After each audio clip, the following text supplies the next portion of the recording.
Good evening, everybody. It's your pal Martin the Melod here. I hope you're going well. I want to talk about tonight the time I cancelled a trip to East Africa, not once, but twice. Now, in November 2019, I had planned to take a cheap flight from Ireland to Uganda and travel around East Africa for 2 weeks, maybe go as far as Zambia as time permitted. But about 2 weeks before I was supposed to go to Uganda, it led to me that there was a cheap flight going from Paris to Kayane in French Guiana. I had never been to South America in my entire life.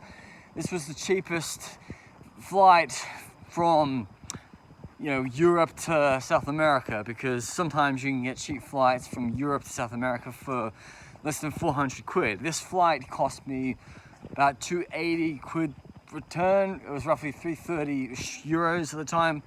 So I binned a trip to East Africa so I could visit the Guianas. I spent 2 lovely weeks in French Guiana, Suriname, Guyana, and Amapá State in Brazil.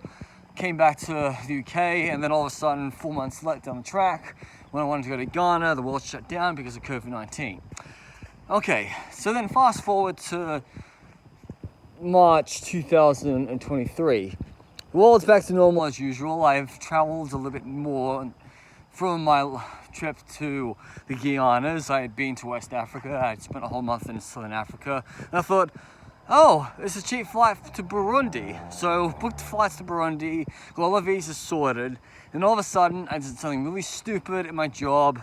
I got into an argument with a guy I didn't like working with, and I told him about my political opinions, about how I don't like his type of people pushing me around, and I've had nasty experiences with a certain race. Let's just say it was, I'm not gonna say what nationality, but we'll just generalize it as South Asian, okay? I'm not gonna say what it was, but yeah. Something nasty, I lost my job. I deserved to lose my job, but I didn't care because I hated the job. I hated the people working there. I hated the customers who came in because they were the same sniveling old idiots, coming in every day moaning about life itself, and you just want to give them the 2 fingers and say, look, stop coming here because you're being annoying, you're being a dick, asking the same shit over and over again.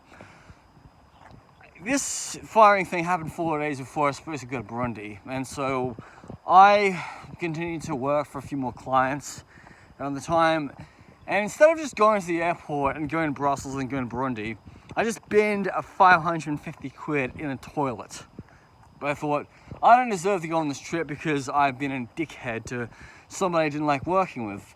And, I could have just basically declined the jobs months prior, rather than deal with this job for 4 months and having to deal with this piece of shit trying to tell me how to do my job, and I don't like him one bit at all. So I felt sad that I cancelled 2 trips to East Africa within a 4-year period. And I have been to East Africa once, to Nairobi, to change planes. And I do count that I was in Kenya because my feet were inside the airport grounds. It was on Kenyan soil. I don't really know if you really count that or not. But I flew into Kenya to get to South Africa, and I basically just flew over Mount Kilimanjaro to get to South Africa. So I need to go back to East Africa, because if I go there, I can get to a ton of countries, all the way from South Sudan to Mozambique, all by land. Just give me a few more months to save up and I'll be going. But anyway, I'm heading off to West Africa for the first time in under 3 years.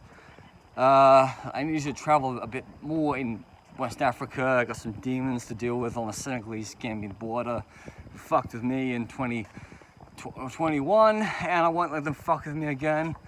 And I'm not gonna let dickheads in life ruin my travel experiences, all because, well, they have a family of 4, they don't travel the world, they won't tell me how to do my job. Look, in my life, I'm just working to pay my rent in London, which is now close to $700 a month, and I want to travel with whatever money I can scrounge around, okay? I don't care if it costs me a whole hour to get home from work. I don't care if I don't leave London for many weeks. I don't care if I don't see friends of mine outside of London for months, as long as I get myself to desirable destinations that you might not ever feel about visiting. Okay, because, you know, I want to go visit countries in the Sahel, or, you know, former British colonies. I want to visit, you know, I've got, what, 97 more countries to go until I'm done with the world. Anyway, it's Martin the Millhead, over and out.